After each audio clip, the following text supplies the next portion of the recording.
टाटा न सिर्फ देश का वो ब्रांड जिसे बच्चा बच्चा जानता है, बल्कि पूरे भारत में शायद ही ऐसा कोई इंसान होगा जिसने जिंदगी में कभी भी टाटा का एक भी प्रोडक्ट इस्तेमाल न किया हो। देश के नमक से लेकर देश की एयरलाइंस तक, स्टील से लेकर कार्स तक, होटल से लेकर चाय तक, टाटा सब कुछ बनाता है। कुल जमा बात ये है कि अगर हम ये कहें कि टाटा सिर्फ देश का नमक ही नहीं बल्कि पूरा देश बनाता है तो भी गलत नहीं होगा। टाटा कोई कंपनी नहीं है, बल्कि ये कई कंपनी से बना एक ग्रुप है जो करोड़ों लोगों को रोजगार देता है और ये देश के वर्तमान और भविष्य दोनों को बना रहे हैं। और रतन टाटा देश के बाकी बिजनेसमैन अंबानी और अडानी से बिल्कुल अलग हैं। वो बिजनेसमैन नहीं बल्कि इंडस्ट्रियलिस्ट हैं। वो इंडस्ट्रियलिस्ट जिनके लिए पूरे देश के दिल में इज्जत है।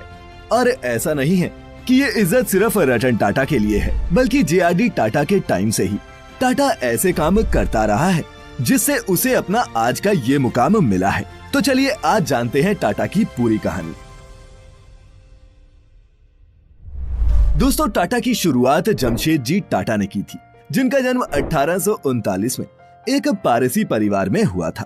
बात है 19वीं सदी के अंत की।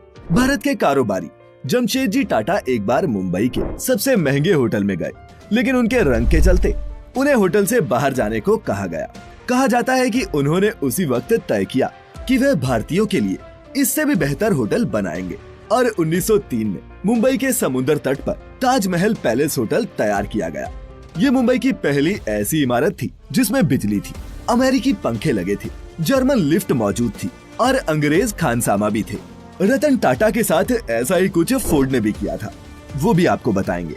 बस आपको वीडियो के लास्ट तक हमारे साथ बने रहना है। दोस्तों, टाटा के पूर्वज पारसी पुजारी थे, लेकिन जमशेदजी ने तो कपड़े, चाय, तांबा, पीतल और यहाँ तक अफीम के धंधे में भी अपनी किस्मत आजमाई, क्योंकि तब अफीम का धंधा कानूनी तौर पर मान्य था। उन्होंने इस दौरान काफी यात्राएं की और नई खोजों को लेकर वो बहुत ज्यादा उत्साहित रहते थे। ब्रिटेन की एक यात्रा के दौरान उन्हें लैंकाशायर कॉटन मिल की क्षमता का अंदाजा हुआ। साथ में ये एहसास भी हुआ कि भारत अपने शासक देश को इस मामले में चुनौती दे सकता है। और फिर उन्होंने ही 1877 में भारत की पहली कपड़ा मिल खोली थी। इम्प्रेस मिल्स का उद्घाटन उसी दिन हुआ जिस दिन क्वीन विक्टोरिया भारत की महारानी बनी। जमशेदजी के पास भारत के लिए स्वदेशी सोच का सपना था। दोस्तों, यही स्वदेशी यानी कि अपने देश में निर्मित चीजों के प्रति आग्रह भारत के स्वतंत्रता आंदोलन का अहम विचार था। जी हाँ, जिस स्वदेशी सोच को आज हम बढ़ावा दे रहे हैं उसकी नींव टाटा ने ही रखी थी। उन्होंने एक बार कहा था, कोई भी देश और समाज अपने कमजोर और असहाय लोगों की मदद से उतना आगे नहीं बढ़ता जितना वो अपने बेहतरीन और सबसे प्रतिभाशाली लोगों को आगे बढ़ाने से बढ़ता है। उनका सबसे बड़ा सपना स्टील प्लांट बनाने का था, लेकिन इसके पूरा होने से पहले ही उनका निधन हो गया, जिसके बाद उनके बेटे दोराबजी टाटा ने इस चुनौती को संभाला और 1907 में टाटा स्टील ने उत्पादन शुरू कर दिया। भारत स्टील प्लांट बनाने वाला एशिया का पहला देश बना था। जमशेदपुर शहर। दोस्तों, जमशेदजी ने एक औद्योगिक शहर बनाने के लिए भी निर्देश दिए थे। उन्होंने दोराब को लिखे एक लेटर में कहा था कि इस शहर की सड़कें लंबी होनी चाहिए और उसके दोनों तरफ छायादार पेड़ लगाए जाएं। लॉन और बगीचों के लिए पर्याप्त जगह होनी चाहिए। फुटबॉल, हॉकी के मैदान के अलावा पार्क के लिए भी जगह होनी चाहिए। और दोस्तों, उनके इन्हीं निर्देशों का नतीजा बना जमशेदपुर शहर। प्रॉफिट से ऊपर रखे एम्प्लॉय।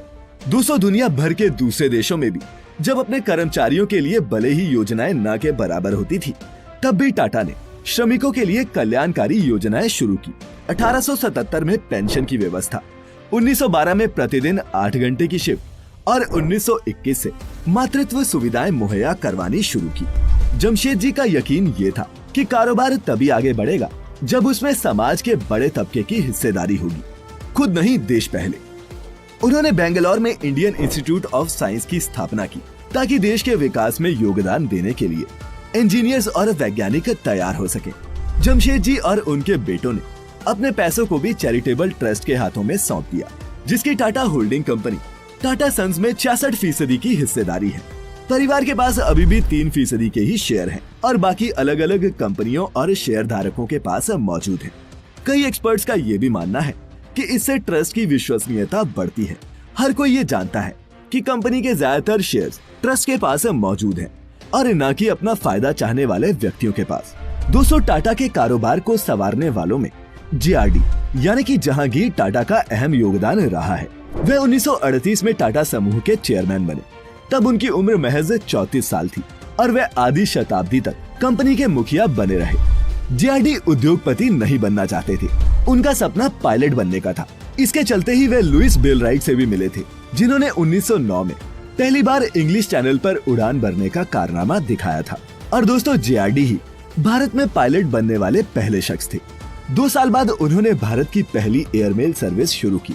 तब वे उस विमान को खुद ही उड़ाया करते थे। यही मेल सेवा आगे चलकर भारत की पहली एयरलाइंस टाटा एयरलाइंस बनी। जी हाँ, ये वही एयरलाइंस है जिसे आज आप एयर इंडिया के नाम से जानते हैं। पहले तो ये टाटा और सरकार का संयुक्त उपक्रम था। जब इंफॉर्मेशन युग आया तो JRD ने 1968 में टाटा कंसल्टेंसी सर्विसेज की स्थापना की, ताकि कंपनी का पेपर वर्क कंप्यूटर के माध्यम से हो।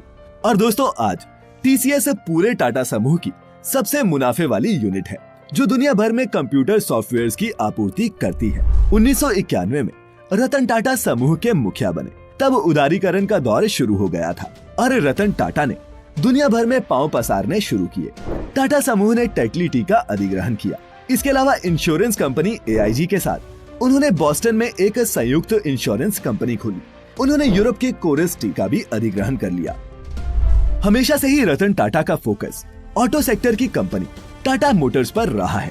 उन्होंने इसके जरिए कई तरह के प्रयोग भी किए।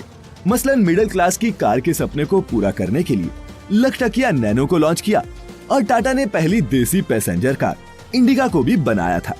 इंडिगा को लेकर रतन टाटा काफी उत्साहित थे, लेकिन शुरुआती दिनों में उन्हें उम्मीद के मुताबिक नतीजे नहीं मिले। इस वजह से रतन टाटा ने अपने कार बिजनेस को बेचने का फैसला किया। इस बिजनेस को खरीदने के लिए अमेरिका की कार निर्माता कंपनी फोर्ड ने दिलचस्पी दिखाई थी। डील फाइनल करने के लिए रतन टाटा को अमेरिका में फोर्ड मोटर्स के हेडक्वार्टर बुलाया गया।